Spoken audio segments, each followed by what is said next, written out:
तर मी कालच्या व्हिडिओमध्ये तुम्हाला सांगितलं, की आम्ही नवीन वॉशिंग मशीन ऑर्डर केली होती 2-3 दिवसाआधी आणि काल आली होती आणि मी तुमच्यासोबत शेअरसुद्धा केलं.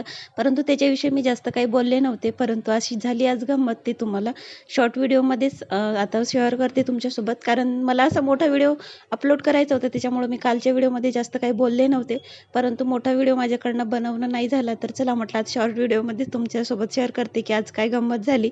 तर आज सकाळी खूप जास्त गडबड पडली होती मला तरी वाटू लागलं, की लवकर बघावं, की आम्हाला त्याच्यामध्ये कपडे वॉश वगैरे करता येतात की नाही. तर बघा निरमा टाकल्यावर काय होणार ते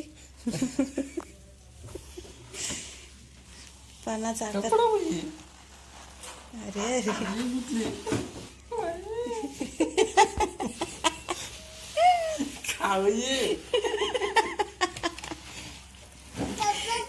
गुतली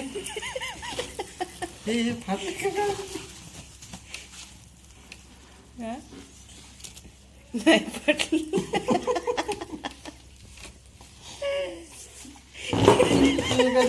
मुलगी घातली कधी काय नाही हे प्लॅन.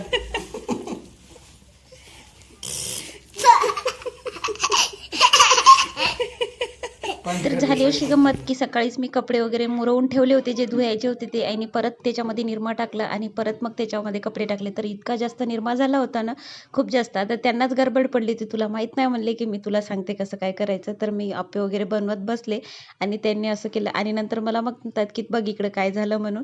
तर इतकं हसलो ना आम्ही तेव्हा, आणि तेव्हा तर हसलोच, परत व्हिडिओ एडिट करताच्या वेळेस माझं तर पोट दुखायला लागलं. इतकी जास्त मला हसायला येऊ लागलं ना. आता आम्ही हसायला लागलो म्हणून लेकरू पण हसायला लागला. तर तिला नेमकं काय वाटलं तिलाच माहीत, एकदम मोठ्यानं हसायला लागली. आधी गप होती आणि नंतर मग हसायला लागली.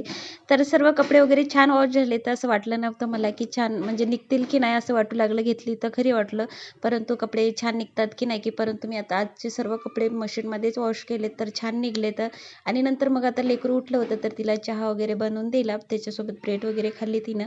आणि नंतर मग बाहेर स्टेशनरीवाला आला, तर इकडं बोंबलेटवाला म्हणतात. तर मग काही बारीक चिरीक सामान घ्यायचं होतं, तर खाली गेलो आणि परत मग बाई आणि बाईचे पप्पा बाहेर गेले फिरायला. थांबवते माझ्या छोट्याशा व्हिडिओला, आणि कसा वाटला ते कमेंट्स करून नक्कीच सांगा.